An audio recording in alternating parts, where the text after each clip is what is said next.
भारत के इतिहास में एक ऐसे व्यक्ति का नाम है जिसने ईसा पूर्व ही भारत को एक नई दिशा देने का प्रयत्न किया था।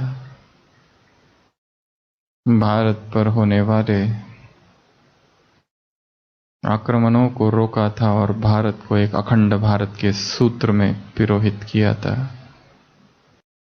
एक छोटा बच्चा एक दिन देखता है कि उसकी माँ बहुत दुखी है, उदास है, रो रही है। वो जाकर अपनी माँ से पूछता है, तुम इतनी उदास क्यों, तुम क्यों रो रही हो? माँ पहले नहीं बताती और फिर बाद में कहती है कि तुम्हारे भाग्य में, तुम्हारी कुंडली में ये लिखा है कि तुम बहुत प्रसिद्ध होने वाले हो। वो कहता है, क्यों? माँ कहती है, कुंडली में लिखा है कि तुम्हारे जैसे जिसके दांत होंगे वो व्यक्ति, वो लड़का बहुत प्रसिद्ध होगा। तो वो पूछता है, क्या तुम नहीं चाहती मैं प्रसिद्ध हूं? वो कहती है, कौन माँ नहीं चाहेगी कि तुम, अब उसका बेटा बहुत फेमस हो जाए। पर माँ कहती है कि परंतु जब तुम प्रसिद्ध हो जाओगे तब तुम मुझे छोड़कर चले जाओगे, या शायद तुम मुझे भूल जाओगे, इसलिए मैं दुखी हूं। तो वो बच्चा जाता है और एक पत्थर लेता है और उस पत्थर से अपने आगे के 2 दांत तोड़ देता है, वो पूरा खून, और माँ को जाके दांत देता है और कहता है कि इन्हीं दांत की वजह से मैं प्रसिद्ध होने वाला हूं ना, तो मैंने उस दांत को ही तोड़ दिया, क्योंकि मैं प्रसिद्ध नहीं होना चाहता, मैं तुम्हारे पास रहना चाहता हूं। तो वो उस बालक का प्यार था उसकी माँ के लिए। उसी को संसार ने कौटिल्य, चाणक्य कहा, जिसका स्वप्न था अखंड भारत। और ऐसा स्वप्न केवल वही आत्मा देख सकती है शायद जो देवकुल की थी, जहां भारत एक था, एक धर्म, एक राज्य था। वही स्मृतियां शायद द्वापर युग में भी थी। इसीलिए खंड खंड में बटा जो भारत था, 16 जनपदों में बटा जो भारत था, उसने पहली बार संकल्प किया कि एक भारत हो और एक राजा का निर्माण किया, जो कि भारत का प्रथम सम्राट था, चंद्रगुप्त। तो प्रेम में ऐसी शक्ति है, जननी के लिए प्रेम और फिर मातृभूमि के लिए प्रेम। प्रेम निस्वार्थ होता है। तो आज हम चर्चा करेंगे रूहानी प्रेम की, रूहानी प्रेम का जादू। जिस्मानी प्रेम का शायद सभी ने अनुभव कर लिया, कितना दुखदाई है। अंततः शुरुआत में सुख जैसा महसूस होता है, अमृत की तरह है, पर बाद में वही जिस्म का प्रेम दुख बन जाता है, फ्रस्ट्रेशन बन। इसलिए भगवान जब धरा पर आते हैं तो एक नए प्रेम की परिभाषा हमें देते हैं, और वो है स्पिरिचुअल लव। साइकोलॉजी उसको कहती है platonic love, non physical love. Love has nothing to do with body. प्रेम को शरीर से कोई भी लेना देना नहीं है, और संसार के सारे जो प्रेम है उनको लेना देना केवल शरीर से है। शरीर केंद्र है और सारे प्रेम उस शरीर के इर्द गिर्द घूम रहे। भगवान एक नए प्रेम की परिभाषा और एक नया प्रेम हमको सिखाते हैं, और उस प्रेम को कहते हैं स्पिरिचुअल लव। इस प्रेम के बगैर हम अधूरे थे, आधे आधे पूरे हुए हैं हम। आसमां मिला जमी को मेरी, आधे थे, जब से वो आया तब से अब पूर्ण हुए। अपूर्णता उसने मिटाई है। संसार का कोई भी देहधारी हमारी इस अपूर्णता को, इनकम्प्लीटनेस को, इम्परफेक्शन को मिटा नहीं सका, इसलिए अब वो भगवान आया है। तो सबसे पहला तो आप सबसे प्रश्न है, एक तरफ है जिस्मानी प्यार और एक तरफ है रूहानी प्यार, इन दोनों में क्या अंतर है? दोनों का ही सबने अनुभव किया है। इन दो प्रेम में क्या अंतर है? जिस्मानी प्यार अर्थात पति पत्नी, बच्चे, रिश्ते, संबंधी, मित्र, आशिक माशूक सारे एक तरफ, और रूहानी प्यार अर्थात लव ऑफ गॉड, रूहानी प्यार अर्थात ईश्वरीय प्रेम, परमात्मा प्रेम, the love divine, the spiritual love. क्या अंतर है? ईश्वरीय प्रेम प्योर है और जिस्मानी प्रेम इम्प्योर है। वो शुरुआत में प्योर जैसा दिखता है, परंतु विकार की गंदगी में चला जाता है धीरे धीरे। स्वार्थ से भरा है वो प्रेम। जब तक व्यक्ति सुंदर है तब तक उससे प्रेम है, जिस दिन वो कुरूप हो जाता है उस दिन प्रेम अपने आप कम हो जाता है, उसके आधार टूटते हैं। जेलसी है उस प्रेम में। उस प्रेम में जिससे प्रेम है, यदि उसको किसी और से प्रेम हो जाए तो ठीक लगता है? बेचैनी, जेलसी, ईर्ष्या, द्वेष, इस प्रेम में ऐसा कुछ भी नहीं है। निर्विकार प्रेम है ये, अनकंडीशनल प्रेम है, अविनाशी प्रेम है, रूहानी अपेक्षा रहित प्रेम है। उसमें इतनी अपेक्षाएं होती है, ढेर सारी अपेक्षाएं उस प्रेम में। परमात्मा प्रेम में कोई अपेक्षा नहीं है, कोई कंडीशन नहीं है। स्वामी विवेकानंद का एक लेक्चर है अमेरिका का, द ट्रायंगल ऑफ लव। उन्होंने कहा कि प्रेम के 3 कोण हैं। First, love for love sake. Love doesn't beg, भीख नहीं मांगता है। केयर दो, अटेंशन दो, प्रेज, स्तुति करो, सिंपैथी, हमदर्दी, कुछ भी नहीं चाहिए प्रेम को। जो प्रेम मांगे वो प्रेम ही नहीं है। हमने तुम्हारे लिए इतना किया, तुम भी हमारे लिए करो। हमने तुम्हारा ध्यान रखा, तुम भी हमारा ध्यान रखो। प्रेम को कुछ भी नहीं चाहिए। Love doesn't beg. दूसरा, प्रेम में कोई भय नहीं है, निर्भय है प्रेम। और या फिर प्रेम व्यक्ति को निर्भय बना देता है। वो सारी दादियाँ कैसे एकदम से निर्भय बन गई, वो सारी माताएं जिनके पति विदेश गए थे और जब आए तो उनका रूप ही बदल गया था, सभी ब्रह्मचर्य व्रत में स्थित हो गई, लड़ने को तैयार थी, वो सब मारने को तैयार थे। इन्होंने कुछ नहीं किया, अपनी धारणाओं को नहीं छोड़ा। ये प्रेम की शक्ति थी जिन्होंने उनको निर्भय बना दिया। और तीसरा, लव में कोई कंपैरिजन नहीं है। ऐसा नहीं कि जो जिससे प्रेम है वो अगर आगे जाए तो हमें दुख हो, और ही खुशी होती है। यदि उसको किसी और से प्रेम है तो हमें ईर्ष्या नहीं है, किसी से द्वेष नहीं है। जिससे प्रेम है उससे भी कभी कभी ऐसा भी होता है कि जिससे प्यार है एक दिन उसी से सबसे ज्यादा नफरत भी हो जाती है। जिससे बहुत ज्यादा प्यार था एक दिन ग्रेटेस्ट हेट्रेट उसी के लिए हो जाती है। वास्तव में वो प्रेम था ही नहीं, जिसमें कंपैरिजन है, जिसमें फियर है, जिसमें बेगिंग है, भीख मांगना है। प्रेम अनकंडीशनल है और ऐसा प्रेम केवल और केवल बाबा से हो सकता है। या बाबा का हमसे जो प्यार है वो निस्वार्थ है, उसे कुछ भी नहीं चाहिए। वो ये भी नहीं कहता है कि तुमने ये मैंने होमवर्क दिया था तुमने किया नहीं इसलिए तुम्हारा अब से तुमसे मैं कम प्यार करूंगा, ऐसा भी नहीं कहता है वो। पर एक दिन आएगा जब वो कहेगा शायद कि जिन्होंने होमवर्क नहीं किया है वो आउट, खड़े नहीं हो जाओ, आउट। बाबा ने कहा यज्ञ एक दिन हिलेगा और जो जो कच्चे हैं सब यहां से निकल जाएंगे। जो एकदम पक्के हैं बस वही टिकेंगे, जिनके अंदर धारणाएं हैं वही रहेंगे यहां, बाकी सब आउट। एक अव्यक्त वाणी है 4 दिसंबर 1995, बाबा ने कहा है किसने कितने भाषण दिए, फाइनल मार्क्स इसके ऊपर नहीं है। किसने कितने सेंटर खोले हैं, फाइनल मार्क्स इसके ऊपर नहीं है।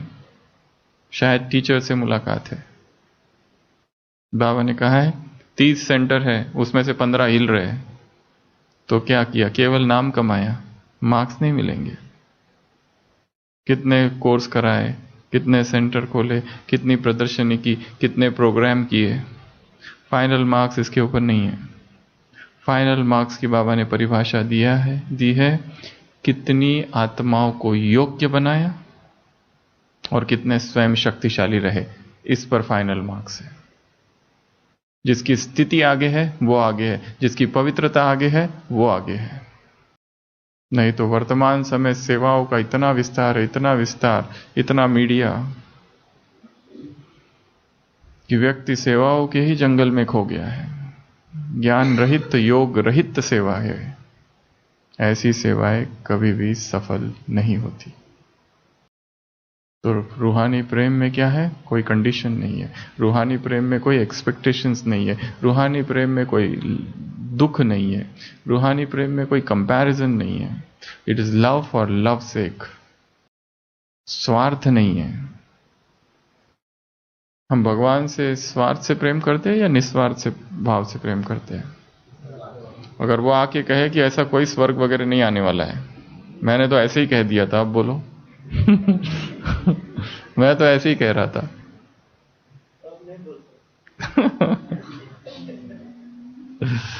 तो हम कहेंगे अच्छा स्वर्ग नहीं आ रहा है तो चलो हम तुमसे प्यार करना कम, बंद।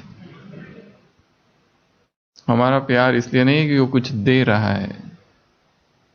आत्मा का प्यार, आत्मा का स्वभाव ही है, वेरी बेसिक नेचर है आत्मा का कि वो परमात्मा से प्रेम करे, इसलिए प्यार है। परम धाम में संपर्क है, धरती पर संबंध है। अनुभूति यहां है, वहां केवल संपर्क है। आत्मा परमात्मा वहां भी साथ है, पर संबंध नहीं है, केवल संपर्क, कनेक्शन। यहां पे रिलेशन है, ये अंतर है। इसलिए आत्मा का स्वभाव है, आत्मा का मूल नेचर है, it cannot live without God. आत्मा परमात्मा केंद्र है। जब तक वो इस केंद्र तक नहीं पहुंचती, दुखी रहती है, उदास रहती है, लोगों के साथ उलझती रहती है, इसको अपना कहती है, उसको अपना कहती है, उसको अपना कहती है। सब स्वार्थ से भरे प्रेम है संसार में। तो ये एकमात्र परमात्मा प्रेम ही है जो आत्मा की प्यास बुझाता है। एक साकार मुरली में बाबा ने कहा था कि अमृत वेला स्वयं को इतना प्रभु प्रेम से भर दो, कितना, कि सारे दिन भर किसी भी देहधारी की याद ना आए। अगर सारे दिन भर देहधारियों की याद है, सारे दिन भर देहधारियों से संपर्क हो रहा है और उनसे अटैचमेंट और फैमिलियरिटी उत्पन्न हो रही है, अर्थात सुबह कम भरा था। आत्मा को प्यार चाहिए, बस उसकी बेसिक थर्स्ट प्रेम के लिए है, आनंद के लिए है, सुख के लिए। अगर ये तीनों चीजें उसे अमृत वेला नहीं मिलती है भगवान से, तो ये तीनों चीजें वो कहां ढूंढेगी? वस्तुओं में, भोजन में, नाम में, पद में, संबंधों में, पति में, पत्नी में, बच्चों में, रिश्तों में, सब बातों में, भोग विलास में, क्योंकि उसको सुख चाहिए। और वो सुख उसे अगर नहीं दिया जाए अमृत वेला, आत्मा डूबती नहीं है उसके प्रभु प्रेम में, तो वो खोजेगी, बाहर खोजेगी और नहीं मिलेगा वो चीज, और मिलती भी नहीं है कभी। भ्रम होता है मिल रहा है, पर है नहीं उसमें, इल्यूजन। तो प्रभु प्रेम की बहुत सारी विशेषता है, और इस प्रभु प्रेम से एक तो है परमात्मा प्रेम, रूहानी प्यार। रूहानी प्यार में एक बात है, आत्माओं का आत्माओं से प्रेम। आपस में हमारा कैसा प्रेम हो? रूहानी प्रेम हो, जिस्मानी ना हो। अर्थात क्या?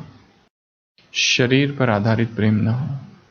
महात्मा गांधी श्रीलंका गए थे, उनके साथ उनकी पत्नी भी थी। तो जो मंच संचालक था, एंकर, उसने इंट्रोड्यूस किया, आज हमारे बीच में महात्मा गांधी जी आए हैं, और वो अपने पत्नी को बा कहते थे। तो मंच संचालक ने इंट्रोड्यूस किया, साथ में उनकी मां भी आई है। तो फिर महात्मा गांधी जी का जब टर्न आया तो उन्होंने कहा कि आपने सही कहा, ये मेरी पत्नी थी, अब ये मेरी मां है। एक समय था जब से उन्होंने ब्रह्मचर्य की प्रतिज्ञा ली, दोनों ने मिलकर 1906, शायद एट द एज ऑफ 36, उन्होंने कहा अब ये मेरी पहले पत्नी थी, अभी तो मैं इसे मां ही समझता हूं। ये ट्रांसफॉर्मेशन है चेतना का। आपस में जो हमारा प्रेम हो वो रूहानी प्रेम। बाबा ने कहा भाई बहन की भी दाल नहीं गलेगी, भाई बहन के रिश्ते से भी ऊपर निकल जाना है। दुनिया वाले क्या कहते हैं, ब्रह्मा कुमारी क्या कहती है, करती है, भाई बहन बनाते हैं। गलत बोलते हैं वो लोग, हम भाई बहन नहीं बनाते, भाई भाई बनाते हैं, ऐसे उनको बोलना। आप लोगों ने गलत सुना है, हम थोड़ा सा ऊपर का बनाते हैं, उससे सभी को भाई बना देते हैं। तो हमारा आपस में स्पिरिचुअल प्रेम, platonic love, non physical love, जब भी थोड़ा सा नीचे आएगा लव, तो फिजिकल लव जो है उसमें मिसअंडरस्टैंडिंग क्रिएट होती है। फिजिकल लव में एक्सपेक्टेशंस बहुत ज्यादा होती है और जो कभी पूर्ण नहीं होती है, इसके लिए निरंतर देखा गया पति पत्नी में द्वंद्व होते रहते हैं, झगड़े। उसका मूल कारण है काम,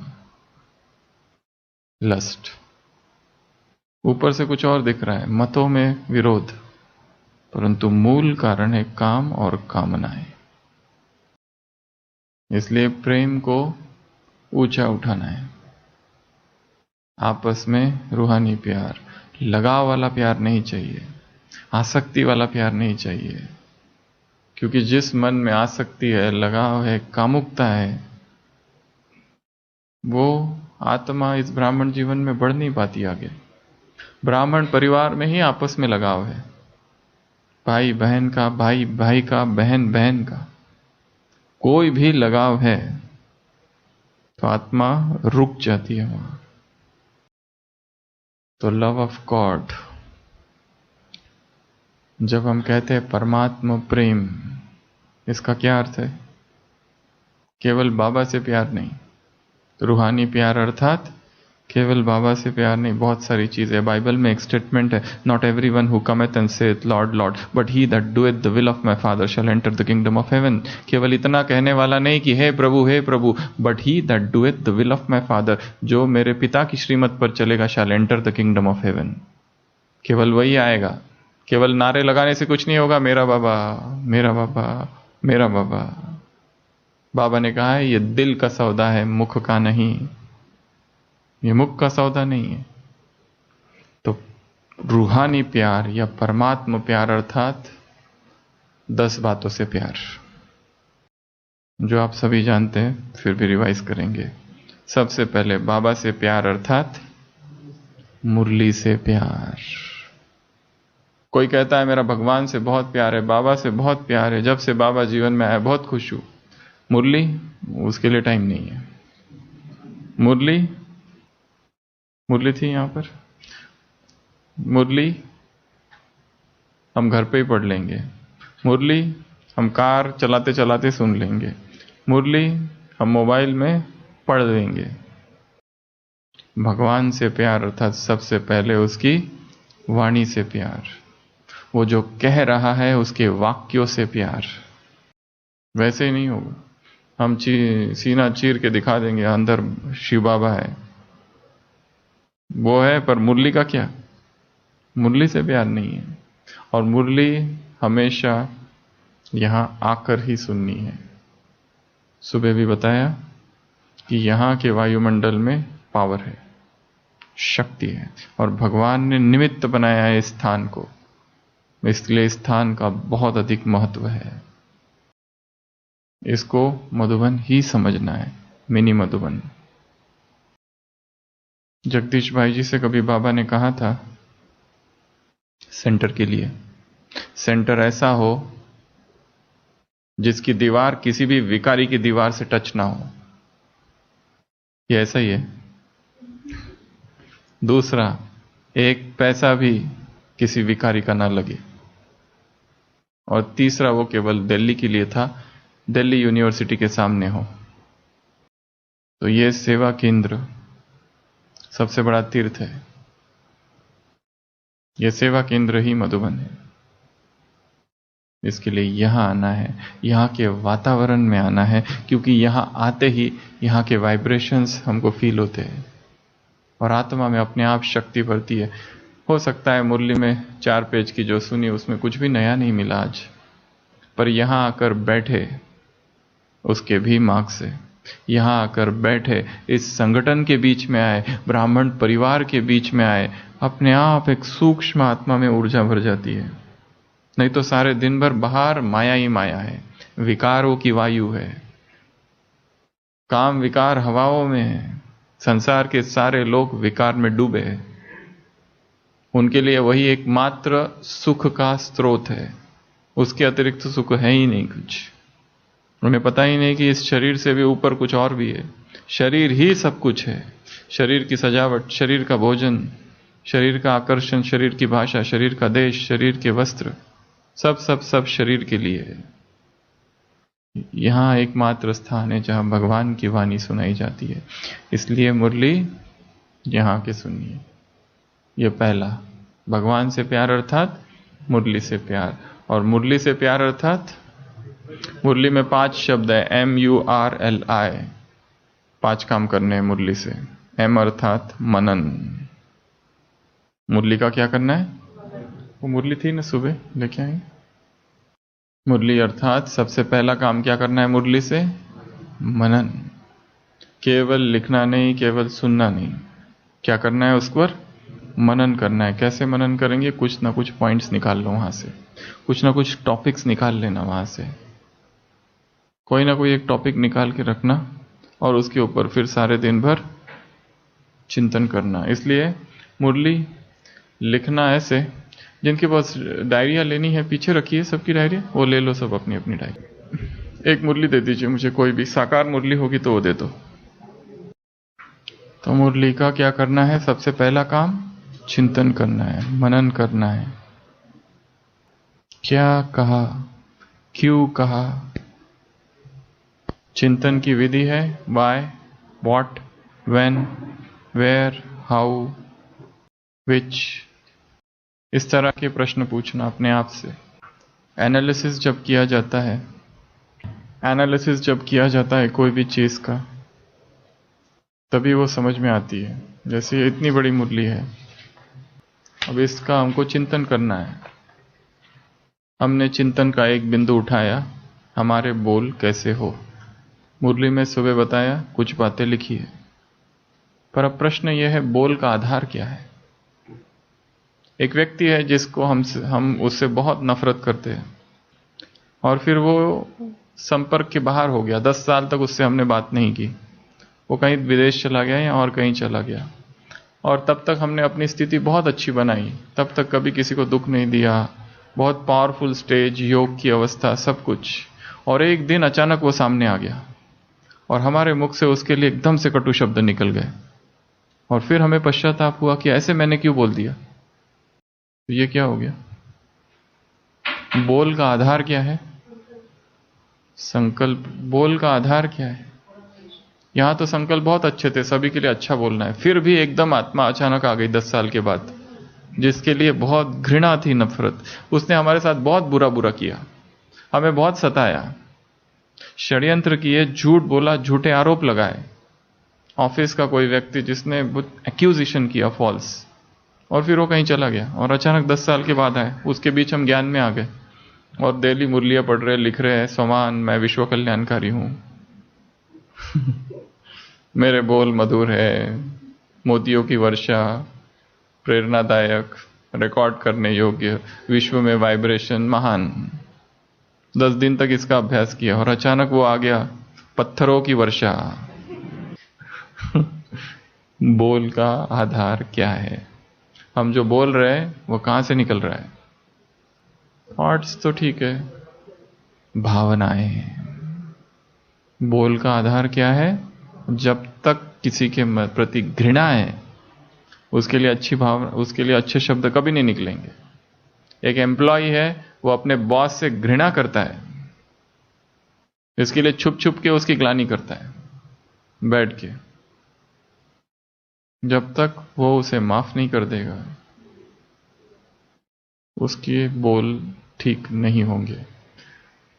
हमने ऐसे कितने लोगों को अंदर बिठा के रखा है कि जिनको हमने अब तक माफ किया नहीं है और करना भी नहीं चाहते, क्योंकि उन्होंने काम ही ऐसे किया हमारे साथ। बहुत दुख दिया है, बहुत सताया है। इसके लिए माइंड कहता है ना, सबको माफ कर देंगे, बाकी इनको नहीं करेंगे। जो घर वाले जो एकदम नजदीक है उनको छोड़ के बाकी सबको माफ। उधर भूकंप आया, आधा घंटा योग सकाश, और जो घर में भूकंप आ रहा है उसका कोई लेना देना नहीं है। घर ही हिल रहा है, उससे कोई मतलब नहीं है। हम जाके योग करेंगे विश्व के लिए। अव्यक्त महावाक्य बाबा की एक आत्मा के लिए भी मन में अगर घृणा है तो हम संपूर्ण नहीं बन पाएंगे। सिंगल सोल जिसके लिए डिसलाइक है मन में, तो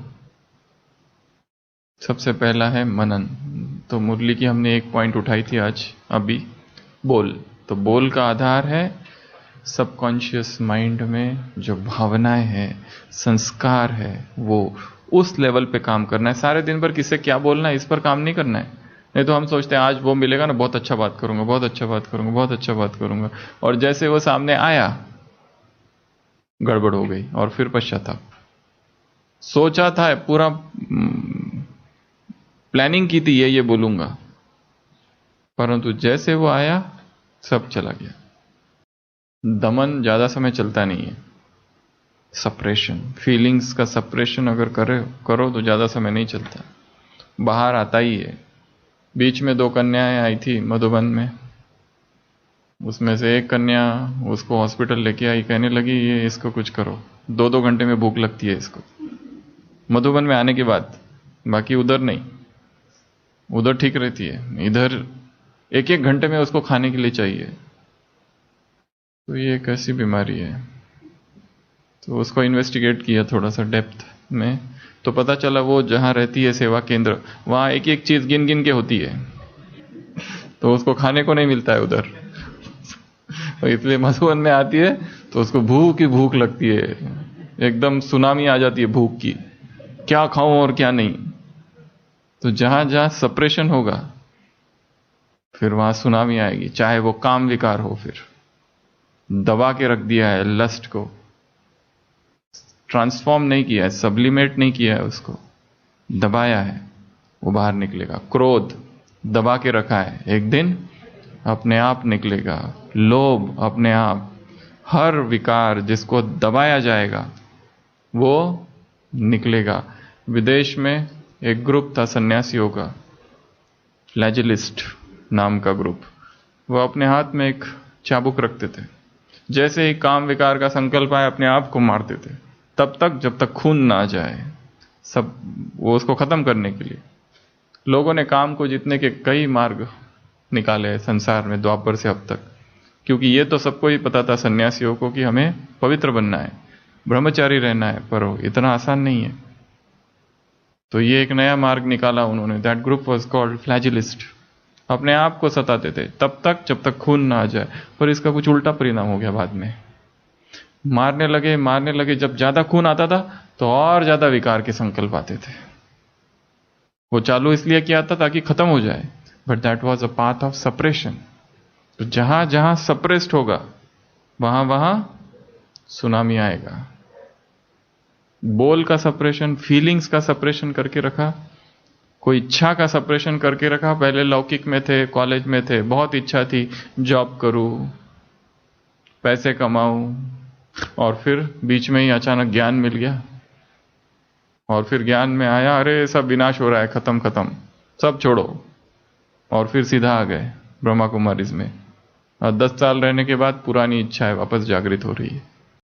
सप्रेशन हुआ था। माताएं, पति ने शरीर छोड़ दिया, रोती नहीं है। ब्राह्मण परिवार कहेंगे अरे तुम में मोह था, आंसू को सुखा दिए। और फिर डिप्रेशन, उदासी, क्योंकि सबको दिखाने के लिए रोई नहीं, क्योंकि रोएंगे तो ब्राह्मण परिवार कहेंगे अरे रे रे रे, तुम तो बहुत ज्ञानी थी और पति मर गया, आत्मा चली गई और तुम रोती हो। सप्रेशन, सप्रेशन हुआ है वहां। हम इतने सारे डिप्रेशन के पेशेंट्स देखते हैं। ब्राह्मण,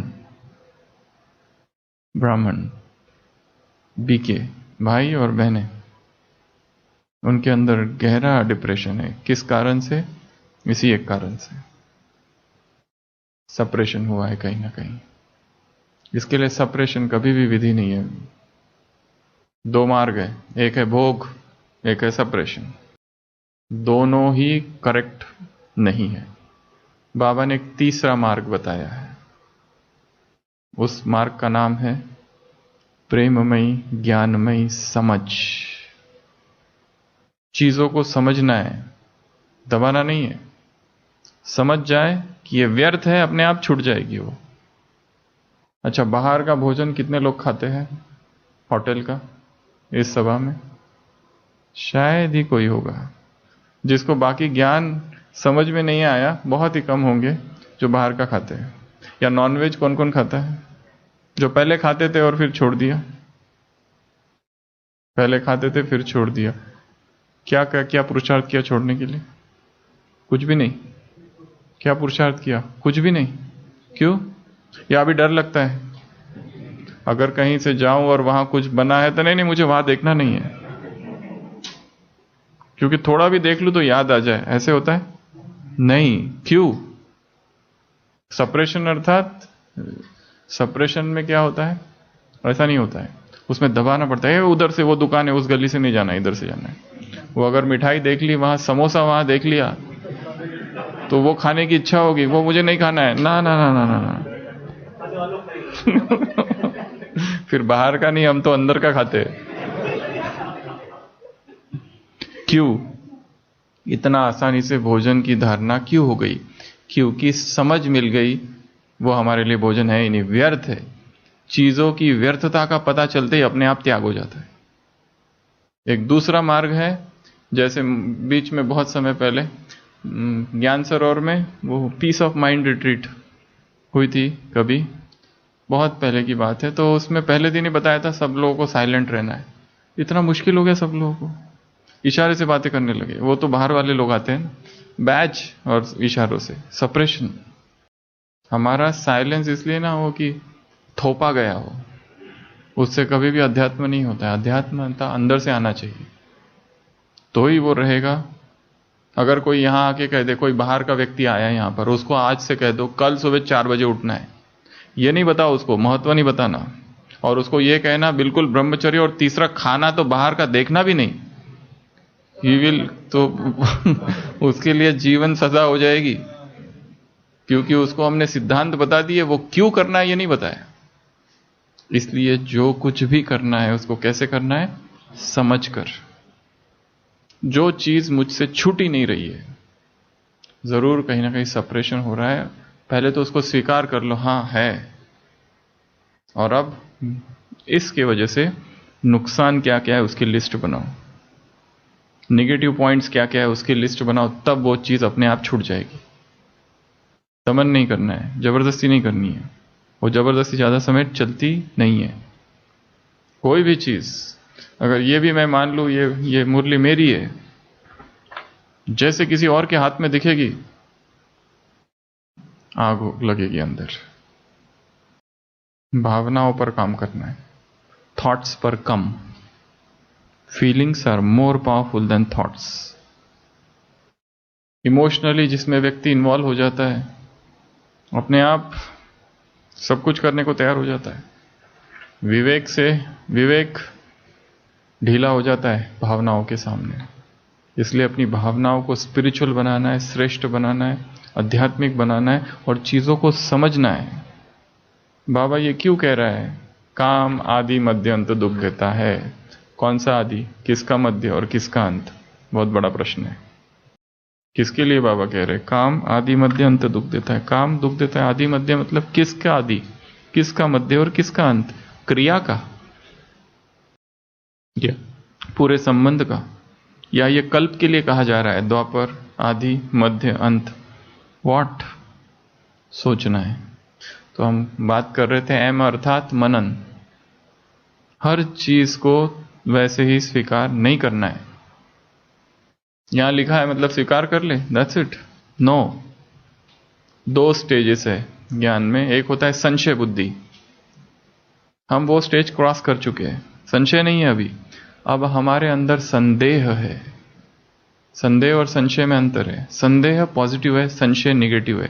संशय नहीं है कि ये भगवान की वाणी है, पर नाउ आई हैव संदेह कि ये जो कहा है ये क्या है, इसको मुझे समझना है। इसलिए क्या, क्यों, कैसे, कब, कहां, ये प्रश्न। बाबा ने कहा है वो गाय जो उगारती नहीं है, उगारना, वो क्या है? बीमार। वो बच्चे जो ज्ञान का मनन चिंतन नहीं करते, वो है बीमार। तो फर्स्ट एम अर्थात मुरली का मनन। उसके बाद यू अर्थात अंडरस्टैंडिंग। हर चीज को समझना है, ये क्या है। बाबा ये जो कह रहा है, वाणी एक शब्द बोलो और वाइब्रेशन 100 शब्द का फैलाओ, तब असर होता है। मतलब बहुत ज्यादा बोलने की आवश्यकता नहीं है, बाबा कह रहे हैं। एक ही वाक्य ले लिया, अब उसका चिंतन करो। यहां जो बाबा ने कहा कि दृढ़ता, क्या करो? दृढ़ता। अगर कोई भी संकल्प को रोज रिवाइज करते रहो तो जैसे कोई भी चीज पक्की करते जाओ तो पक्की हो जाती है। तो जो संकल्प किया उसे छोड़ नहीं दो, रोज उस संकल्प को रिवाइज कर दृढ़ करो, तो फिर यह दृढ़ता सदा कार्य में आएगी। कभी कभी सोच लिया क्या संकल्प किया था, या चलते चलते संकल्प भी भूल जाए क्या किया था, तो कमजोरी आती है। रोज रिवाइज करो और रोज बाप के आगे रिपीट करो तो पक्का होता जाएगा और सफलता भी सहज मिलेगी। दिस इज द वे, ये विधि है। दमन नहीं करना है कोई भी चीज का। भगवान कह रहा है ये करो, रोज रिवाइज करो उसको, उस पर काम करना पड़ेगा, अपने आप फिर सहज होगा। नहीं तो एक बार संकल्प कर लिया, मधुबन में लोग आते हैं, हम देखते बहुत संकल्प करके जाते, पर जैसे बाहर जाते हैं खलास, कुछ नहीं रहता। अंडरस्टैंड, यू अर्थात अंडरस्टैंड, आर, MUR, आर अर्थात रीड एंड रिवाइज। मुरली खाली एक बार सुनने से कुछ नहीं होता है। दादी जानकी को कभी, दादी जानकी जब ज्ञान में आई तो उसको लगा कि ये सब लोग मेरे से पहले आ गए, 1.5 साल बाद मैं आई। बाबा से पूछा, बाबा मैं क्या करूं, अब मैं, ये सब मेरे से बहुत आगे चले गए। तब दादी को टेंशन हो गया कि ये लोग मेरे से पहले आ गई, मम्मा मेरे से पहले आ गई, प्रकाश मणि दादी मेरे से पहले आ गई, अब मैं क्या करूं, मैं तो पीछे रह जाऊंगी। बाबा ने कहा 6 बार मुरली पढ़ो। दादी ने कहा था अगर 12 बार पढ़ू तो। 12 बार मुरली पढ़ना बहुत बड़ा पुरुषार्थ है। 2 बारी तो नहीं होती है पढ़ने के, 2 बार क्या 1 बार भी नहीं होती है, बहुत बड़ा पुरुषार्थ है। Read and revise. मुरली को क्या करना है? Listening is not enough, aural memory, visual memory चाहिए। विजुअल मेमोरी में पढ़ना, तो रोज मुरली पढ़ना है, 1 बार 2 बार, और उसमें से मुख्य मुख्य पॉइंट्स निकालना। उसके बाद में एल अर्थात लिसनिंग। लिसनिंग, सुनना। मुरली को लिसन, हियरिंग नहीं, लिसनिंग। हियर अर्थात इधर से सुना और इधर से गया। लिसन, लिसन अर्थात जब वो सुन रहे उसमें पूरा इन्वॉल्व हो जाना, एकाग्र हो जाना कि ये पॉइंट वो पॉइंट, और कुछ कुछ अच्छी बातें नोट करके रखना है। पूरा वाक्य नोट करने की आवश्यकता नहीं, मेन टॉपिक्स। जैसे इसमें से नोट करेंगे फॉर्च्यून, लिस्ट ऑफ फॉर्च्यून्स। हमारे क्या क्या फॉर्च्यून्स है? भाग्य की लिस्ट। यदि हम अपना खुद का जीवन देखें तो क्या निकलती है लिस्ट? कई बार मुरलियों ने, बाबा ने कहा है भाग्य की लिस्ट बनाओ। कौन कौन से भाग्य मिले हमको? भगवान मिला, ये सबसे बड़ा भाग्य है। अपना परिचय मिला, सबसे बड़ा भाग्य। संगम युग का परिचय मिला, मुरली मिली, ब्रह्मा भोजन मिला, मधुबन मिला, परिवार मिला, यज्ञ मिला, देवता बन रहे, फरिश्ता बन रहे, श्रीमत मिली, ज्ञान मिला, सेवाएं मिली। ये सब भाग्य की बहुत बड़ी लिस्ट है। पहले का जीवन कैसा था और अब का जीवन क्या है? पहले क्या खाते थे, अब क्या खाते हैं, पहले क्या पहनते थे, अब क्या पहनते हैं, पहले कहाँ घूमने जाते थे, अब कहाँ घूमने जाते हैं। Make a list. ये है मुरली का चिंतन। इस तरह उसको गहराई से सुनना है। और लास्ट पॉइंट आई, MURLI, आई अर्थात इम्बाइब, इम्बाइब अर्थात धारण करना। कोई नई पॉइंट मिल गई, जैसे इसमें बोल की पॉइंट मिल गई, रात को सोने से पहले चेकिंग कि सारे दिन भर बोल ठीक ठाक थे, हर्टफुल तो नहीं थे, रूड तो नहीं थे, दुखाने वाले तो नहीं थे, कमेंट्स वाले तो नहीं थे, कैसे थे, अफवाहें तो नहीं फैलाई, रूमर्स, ग्रेपवाइन, किसी की ग्लानि तो नहीं की। Deep checking is needed. बहुत गहराई से स्वयं की चेकिंग करनी है। तो बाबा से प्यार अर्थात सबसे पहली पॉइंट मुरली से प्यार, और मुरली से प्यार अर्थात ये पांचों चीजें करनी है। मनन, understand, read, revise, listen, imbibe. ये पांचों चीजें रोज होनी चाहिए। ये केवल पॉइंट्स लिखने की बात नहीं है, करने की बात है जो यहाँ बताई जा रही है। तो बाबा से प्यार अर्थात मुरली से प्यार। दूसरा, बाबा से प्यार अर्थात राजयोग से प्यार। उसने जो सिखाया हुआ योग है, उस योग से प्यार। उस योग का अलग अलग रीति से अभ्यास करना है। एक ही योग रोज ना हो। जो अमृत वेला योग किया, शाम को कुछ और नए नए अभ्यास करने। हमने कई वर्ष तक एक अभ्यास किया, जैसे ही उठते तो उठते ही सबसे पहले वरदान पढ़ लेते थे, टेक्स्ट, ओके।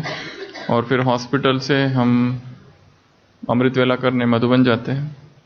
जाते जाते ही उस टेक्स्ट को ड्रिल में कन्वर्ट कर देना, और फिर वहां पहुंचकर उस ड्रिल का अभ्यास करना। टेक्स्ट को कन्वर्ट इनटू ड्रिल। उसमें कुछ भी आता है, जैसे ये दुनिया वाले कहते हैं कि आजकल सच्चे लोगों का चलना ही मुश्किल है, झूठ बोलना ही पड़ता है। कई ब्राह्मण आत्माएं भी समझती है कहाँ कहाँ चतुराई से तो चलना ही पड़ता है, लेकिन ब्रह्मा बाप को देखा, सत्यता व पवित्रता के लिए कितनी अपोजिशन हुई, फिर भी घबराए नहीं। सत्यता के लिए सहनशीलता की शक्ति आवश्यक है। सहन करना पड़ता है, झुकना पड़ता है, हार माननी पड़ती है, लेकिन वह हार नहीं, सदा की विजय है। यह है वरदान। सुबह पढ़ लिया। मैं आत्मा ऊपर गई ब्रह्मा बाबा के पास। बाबा ने हाथ रख दिया और सत्यता की शक्ति मुझ में भर दी, या तिलक दे दिया, सहनशील भव। Text convert into drill. कुछ भी, एनी बुक। ये अभ्यास हमने कई वर्ष तक किया। तो वो जो शब्द है अमृत वेले, उसका चिंतन करने से और पावरफुल हो जाते हैं और शक्तिशाली हो जाते हैं, उसका हम स्वरूप बनते हैं। तो क्या करना है?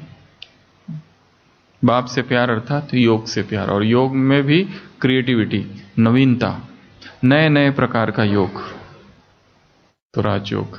तीसरा, बाप से प्यार अर्थात सेवाओं से प्यार। जो भी सेवाएं मिले खुशी खुशी से करना है, क्योंकि सेवाओं से बहुत भाग्य बनता है। बाबा ने कहा वैसे भी आत्मा के इतने पाप है, कैसे दूर करे? योग तो लगता नहीं है, मुरली का इतना अंडरस्टैंडिंग नहीं, क्या करे? ऑप्शन है सेवा। जहां जहां सेवा मिल जाए, छोटी भी सेवा मिल जाए, यज्ञ की, कोई भी सेवा, झाड़ू लगाने की भी सेवा सेंटर की, ये कोई छोटी सेवा नहीं है, बहुत बड़ा भाग्य है, बहुत बड़ा भाग्य। तो सेवा है। भगवान खुद कहता है मैं वर्ल्ड सर्वेंट हूं। ऐसी कोई भी सेवा ना हो जो हमने न की हो। सब प्रकार की सेवा, ऑल राउंड, हर प्रकार की सेवा, झाड़ू लगाने से लेके साफ सफाई करने से, भोजन बनाने से लेकर, तो प्रोग्राम ऑर्गेनाइज करने से लेके, तो भाषण करने की सेवा से लेके, तो मनसा सेवा, हर प्रकार की सेवा। एक तो ये लिस्ट बनानी है कौन सी चीजें सेवा है जो हमने नहीं की। एक है आंतरिक सेवा, एक है बाहर की सेवा, एक है ब्राह्मणों की सेवा, एक है बाहर वालों की सेवा।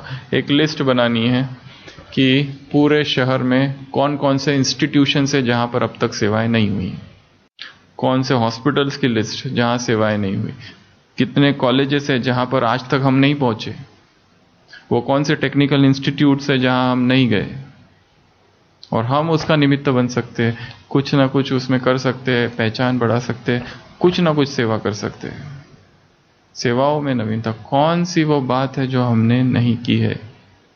डेज की लिस्ट बनानी है, एक लेबर्स डे, डॉक्टर्स डे, पूरे मास में, जैसे अगस्त मास में कौन कौन से डेज है, फिर इस डे में अच्छा ये है तो इसमें कुछ किया जा सकता है क्या? क्या इन लोगों की सेवा की जा सकती है? कोई भी डे हो सकता है, वेमेंस डे जैसा होता है वैसे ढेर सारे डेज की लिस्ट है, हर दिन कुछ ना कुछ डे है। हम कुछ कर सकते हैं क्या? निमित्त बन सकते हैं क्या? ब्लड डोनेशन, ट्री प्लांटेशन, कुछ भी। तो तीसरा, बाप से प्यार अर्थात सेवाओं से प्यार। मनसा सेवा, वाचा सेवा, कर्मणा सेवा, तन मन धन की सेवा, किसी भी प्रकार की सेवा। धन भी एक ऐसी चीज है व्यक्ति पकड़ के रखता है, ये भूल जाता है कि ये कुछ जितना इस यज्ञ में लग जाए उतना ही वो सफल सूक्ष्म भाग्य बनेगा। बाबा उदाहरण देते थे, गुड़गांव की माता है, चावल भेजती थी, उसमें एक सिक्का डाल देती थी, यज्ञ के काम आ जाए सब काम आ जाए, मेरे लिए कुछ भी नहीं चाहिए। और भगवान के महावाक्य, गरीबों की पाई पाई से परमात्मा तालाब भरेगा। तो सेवाओं से प्यार। चौथा, बाप से प्यार अर्थात परिवार से प्यार। ये जो ब्राह्मण परिवार है, इस परिवार से प्यार। और इस परिवार में सब वन वन की काठी, अलग अलग स्वभाव संस्कार की आत्माएं आई है, पर कैसी भी है, इन्होंने भगवान को तो जाना। उनमें दो तीन विशेषताएं तो जरूर है संसार की आत्माओं के कंपैरिजन में। पहला, भगवान को जाना। दूसरा, पवित्रता धारण की। तीसरा, किसी न किसी रूप से अपने आप को तन मन धन से यहां समर्पित किया, स्थूल या सूक्ष्म कैसे भी। ये तीन विशेषता तो हर एक में है जो भी भगवान की बनती है। तो इस परिवार से प्यार। और सबसे ज्यादा हिसाब किताब कहां चुकतू करने पड़ेंगे? इसी परिवार में। क्यों? बाहर वालों से इतने हिसाब किताब नहीं है, जो ज्ञान में नहीं है उनसे, घर वालों से इतने नहीं है, ज्यादा किधर है? यहाँ। क्यों? सबसे ज्यादा हम इन्हीं के साथ रहे हैं। हमारे व्हाट्सएप के ग्रुप में जो भी मेंबर्स है वो वही है जन्म जन्म के जो हमारे दुश्मन थे। हमारे घर में पति पत्नी और बच्चा बनकर कौन आए हैं? वो जो आए हैं जन्म जन्म के दुश्मन। किस लिए आए हैं? बदला लेने के लिए, तंग करने के लिए नहीं, हिसाब चुकतू करने आए हैं। छोटा सा बच्चा जन्म लिया पालना में, कितना मीठा लगता है, कितना प्यारा लगता है बच्चा, पर उसके हाथ में एक तलवार है, वो दिखाई नहीं देती माँ बाप को। तलवार लेकर आया है वो, किस लिए? सारे हिसाब चुकतू करने के लिए। खलील गिब्रान की एक कविता है, your children are not your children, they are from you not for you. ये मत समझना ये मेरे लिए आया है, अपनी इच्छाओं को उसके ऊपर मत थोप देना, वो अपने काम से आया है। जरूरी नहीं है उसको पकड़कर ब्रह्मा कुमारी बना देना है या ब्रह्मा कुमारी बनाना है। जितने बीके पेरेंट्स है, मधुबन में इंटरनेशनल रिट्रीट होती है, पेरेंट्स रिट्रीट, उसमें सारे पेरेंट्स को लगता है हमारे बच्चे एकदम ब्रह्मा कुमार बन जाए, माताओं को लगता है मेरी बेटी बस सेंटर पर जाकर सेंटर, बस अपना जीवन सेंटर पे दे दे, ऐसी इच्छाएं होती है। और छोटे छोटे बच्चे बचपन में बहुत इंटरेस्ट दिखाते हैं, संदली पर बैठकर मुरली सुनाते, और जैसे जैसे बढ़ते होते हैं रंग बदलते जाते हैं, फिर तो नाम भी नहीं सुनना चाहते ब्रह्मा कुमारी इसका।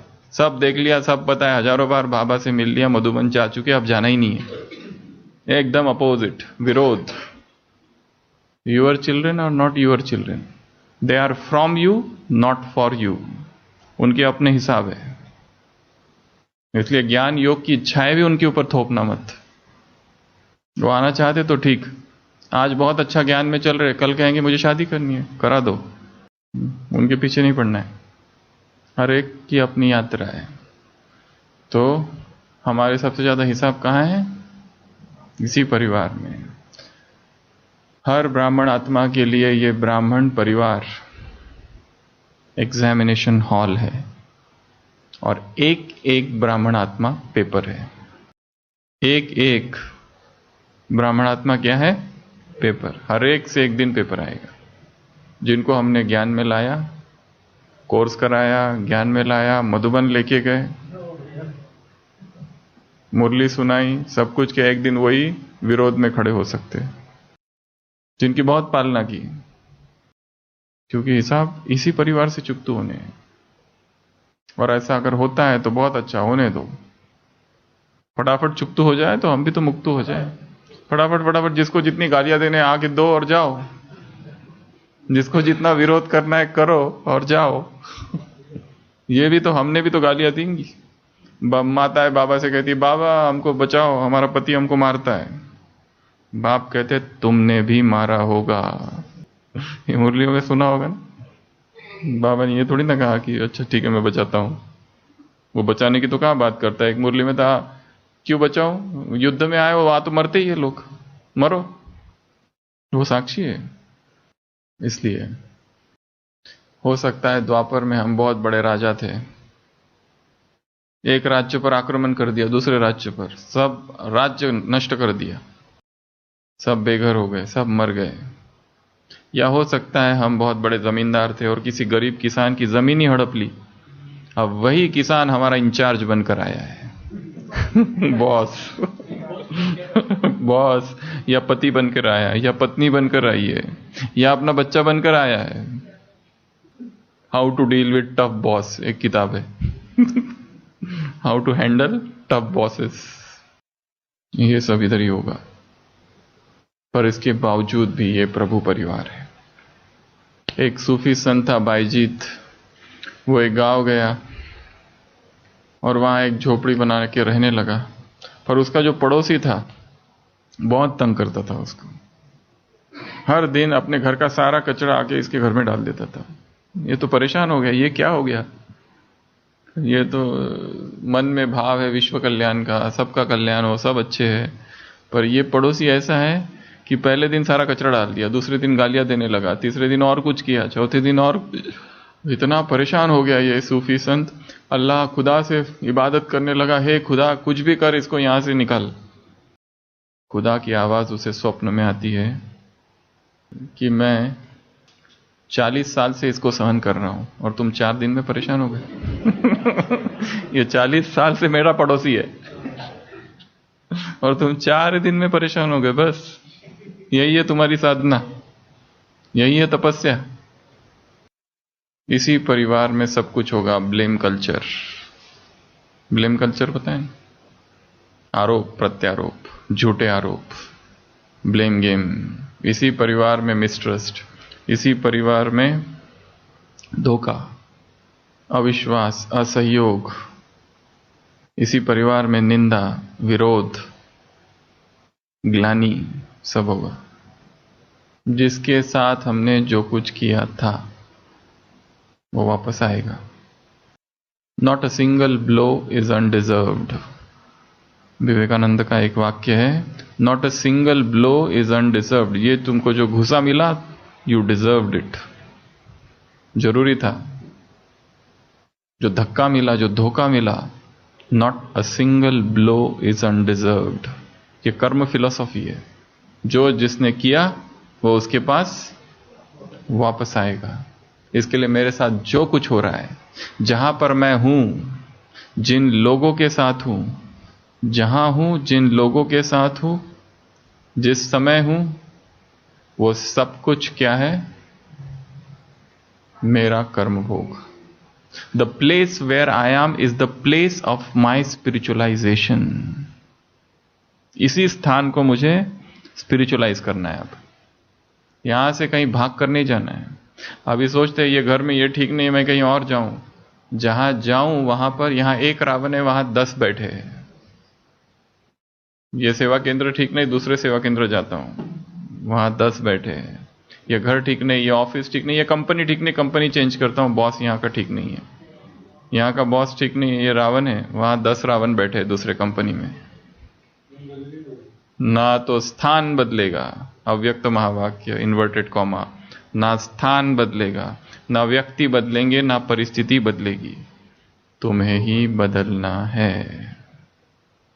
ये जब तक मैं सोचता हूं ये लोग अच्छे नहीं है, ये मेरे से अच्छा व्यवहार क्यों नहीं करते, दे शुड चेंज, फिर मैं ठीक करता हूं अपने आप को। एक बार ये बदल जाए ना तो मेरा सब ठीक हो जाएगा।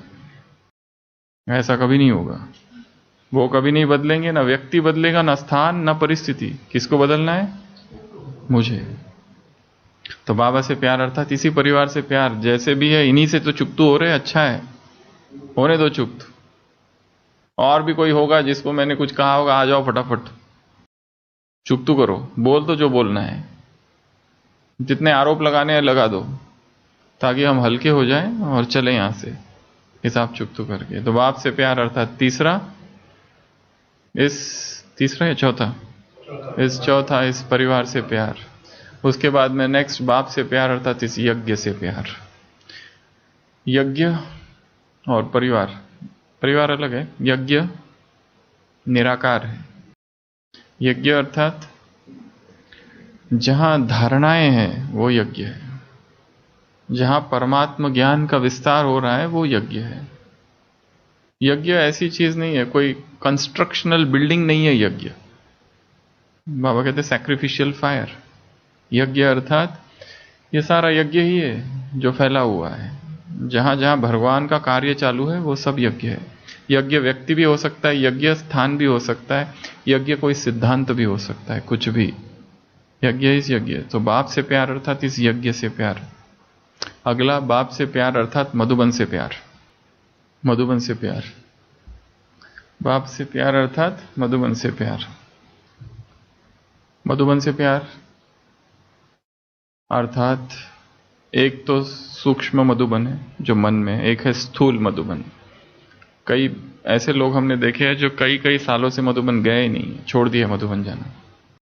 साल में कम से कम एक बार तो जाना है सबको, जाते हैं ना, सब लोग जाते हैं। तो मधुबन से प्यार। और मधुबन से प्यार अर्थात वहां की वस्तुओं से प्यार। मधुबन से प्यार अर्थात भोजन बहुत सारा ले लिया, आधा छोड़ दिया। चाय ग्लास भर पे ले ली, आधी पी और रख दिया। मधुबन से प्यार अर्थात लाइट ऑन और बाहर। मधुबन से प्यार अर्थात ये फैन ऑन करके रख दिया, चले गए, ये मधुबन से प्यार नहीं है। Light, electricity, water, resources, food, इन सब की बचत करना वहां जाकर, ये मधुबन से प्यार है। कई लोग कमरा लेते हैं, चाबी लॉक करके घर चले जाते हैं, बाद में तोड़ना पड़ता है। This is a daily happening event in Shantivan. Shantivan में जितने लोग आते हैं वो कई सारी माताएं चाबी लेके घर चली जाती है। अब क्या करें, बाद में दरवाजा तोड़ना पड़ता है, दूसरी चाबी मिलती नहीं है, कभी रहती है कभी नहीं रहती है। और हर बार नया ग्रुप आता है, पहले ग्रुप को पूरा शिक्षाएं दे दी, टीचिंग्स दे दी, एजुकेशनल दे दिया, ऐसा नहीं करो, समझती है, ठीक है ठीक है, अब नहीं, अगली बार नहीं करेंगे। अगली बार वो आती नहीं है, दूसरा ग्रुप आ जाता है तब तक। नाउ यू टीच देम, उसमें वापस कोई ना कोई कुछ करता है। मधुबन से प्यार। मधुबन से प्यार अर्थात वहां के साइलेंस से प्यार। क्लास चालू है, योग चालू है, स्पेशली माताओं का मोबाइल बजता है जोर से। पहले तो उसको ये नहीं समझ में आता है मेरा मोबाइल बज रहा है, फिर दूसरे उसको बताते हैं तुम्हारा मोबाइल बज रहा है। उसके बाद में नेक्स्ट स्टेप, पर्स की चेन, मोबाइल किस खाने में है वो भी नहीं पता, उसमें कुछ टाइम जाता है। उसके बाद में बटन कौन सा दबाना है, तब तक रिंग चालू है, रिंग चालू है तब तक, फिर बटन दबाया, वहीं से बात करना चालू, हेलो। इधर योग चालू है 6:30 का या अमृत वेला, और बाहर साइलेंस, डिस्टर्बेंस। ये मधुबन से प्यार नहीं है। मधुबन से प्यार अर्थात तपस्या। मधुबन से प्यार अर्थात ये नहीं कि बाहर मधुबन में गए, शांतिवन में, और half of the time busy in shopping. गए किस लिए थे? तपस्या करने, और बिजी किस में है? शॉपिंग में। तो मधुबन से बाप से प्यार अर्थात मधुबन से प्यार। नेक्स्ट बाप से प्यार अर्थात श्रीमत से प्यार। एक तो बताया मुरली, दूसरा है श्रीमत या फिर मर्यादाएं। सेंटर पर एक बोर्ड लगा हुआ है, इधर भी लगा है शायद बाबा के कमरे में, मर्यादास। उसमें कुछ मर्यादा है, 26 मर्यादाएं है ब्राह्मण जीवन की। उसके बाद में बाप से प्यार अर्थात मर्यादाओं से प्यार। कितने हो गए? 7। अगला बाप से प्यार अर्थात पवित्रता से प्यार। कोई कहे भगवान से प्यार है, पर ये पवित्रता, ये ब्रह्मचर्य, ये हमसे नहीं होता है। कई ऐसे लोग हैं एक हफ्ता भी ब्रह्मचर्य नहीं है। ब्राह्मण परिवार की बात कर रहे हैं। क्योंकि ब्रह्मचर्य की बहुत सूक्ष्म परिभाषा है संकल्प तल पर। संकल्प, दृष्टि, कल्पनाएं, यादें, क्या देख रहे हैं, क्या खा रहे हैं, क्या पी रहे हैं, क्या टच कर रहे हैं, किसके साथ रह रहे, फैमिलियरिटी, बहुत सारी बातें आती है उसमें। तो बाप से प्यार अर्थात प्यूरिटी से प्यार। उसके बाद में बाप से प्यार अर्थात सेवा केंद्र से प्यार। जैसे मधुबन बताया वैसे ही ये सेवा केंद्र से भी प्यार। बाइबल में वर्णन है जीसस क्राइस्ट वो मंदिर में प्रवेश करता है जिसको सिनेगॉग कहते हैं यहूदी भाषा में। यहूदी भाषा में मंदिर को सिनेगॉग कहते हैं। उस सिनेगॉग में आता है और देखता है वहां के जो पुजारी पंडित लोग क्या कर रहे हैं। कोई मांस बेच रहा है, कोई जुए खेल रहा है, कोई कुछ कुछ कर रहे हैं, सारे कॉइन्स जो ये सब हो रहा है वहां पे। वो उसको पहली बार दिखाया, क्रोधित हो जाता है, एक चाबुक लेता है, सब उखाड़ इधर उधर फेंक देता है सब कुछ, और कहता है तुमने मेरे भगवान के, मेरे पिता के घर को, you have made the house of my God into Dane of thieves, तुमने डाकुओं को अड्डा बना के रखा मेरे पिता के घर को। और बाइबल में एक बहुत पावरफुल स्टेटमेंट आता है फिर, जीसस क्राइस्ट कहता है the love for this house of God burns in me like a fire. भगवान के इस घर के लिए मेरे अंदर जो प्यार है वो कैसा है, आग है, आग। The love for this house of God burns in me like a fire. तो the love for this house of God, ये should burn in me like a fire. इस घर के लिए भी वैसा ही प्यार चाहिए। तो बाबा से प्यार अर्थात सेवा केंद्र से प्यार। और लास्ट, बाबा से प्यार अर्थात निमित्त आत्माओं से प्यार। इस यज्ञ में हायरार्की है, हर एक के ऊपर कोई ना कोई है, कोई भी इंचार्ज कहीं पर भी नहीं है, किसी हर एक के ऊपर कोई ना कोई, वो उसका बॉस, वो उसका बॉस, वो उसका boss, in charge, centre in charge, zonal in charge, ये इंचार्ज, मधुबन, ऊपर से लेके नीचे तक। तो भगवान ने हर सेवा केंद्र पर एक निमित्त आत्मा को रखा है, और उसे किसी व्यक्ति ने नहीं रखा है, मनुष्य ने नहीं रखा है, भगवान ने स्वयं रखा है। इसके लिए जितने भी सेवा केंद्र कहीं पर भी विश्व में है और जहां पर भी आप जाओ, वहां की जो निमित्त आत्मा है उसको स्वयं भगवान ने रखा है, और उसकी आवाज ही भगवान की आवाज है, उसके डायरेक्शन से, भगवान के डायरेक्शन से, यही मानकर चलना है। तो ऐसी ये कितनी बातें हैं रूहानी प्यार में, 10 बातें। फिर से रिवाइज करते, फिर ब्रेक होगा। पहला, बाप से प्यार अर्थात मुरली से प्यार। बाप से प्यार अर्थात योग से प्यार। दूसरा, तीसरा सेवा से प्यार। चौथा, परिवार से, यज्ञ से, मधुबन से, श्रीमत से, पवित्रता से, सेवा केंद्र से, और निमित्त आत्माओं से, जो भी इंस्ट्रूमेंटल सोल्स है, इंचार्ज सोल्स है, उनसे प्यार अर्थात बाबा से प्यार। और ये प्यार हमने कहा कैसा है, रूहानी, स्पिरिचुअल, आत्मिक प्रेम है। और आत्मिक प्रेम जब होगा तो सामने वाला जो है, जिससे हमारा आत्मिक प्रेम है, उसकी भी आध्यात्मिक उन्नति होगी, और जिससे हमारा जिस्मानी प्रेम है वो भी पतन में गिरेगा। इसको भी समझ लेना है। जो जिससे हम आत्मिक प्रेम करेंगे, अपने आप हमारे वाइब्रेशंस, भावनाएं उसके तक पहुंचेगी, और ये आत्मिक प्रेम दोनों ही लोगों को ऊपर उठाएगा। पति पत्नी है, दोनों ही ऊपर उठेंगे, फ्रेंड्स है, दोनों ऊपर उठेंगे, और जिस्मानी प्रेम होगा, दोनों भी गिरेंगे। आत्मिक प्रेम दोनों की उन्नति करेगा।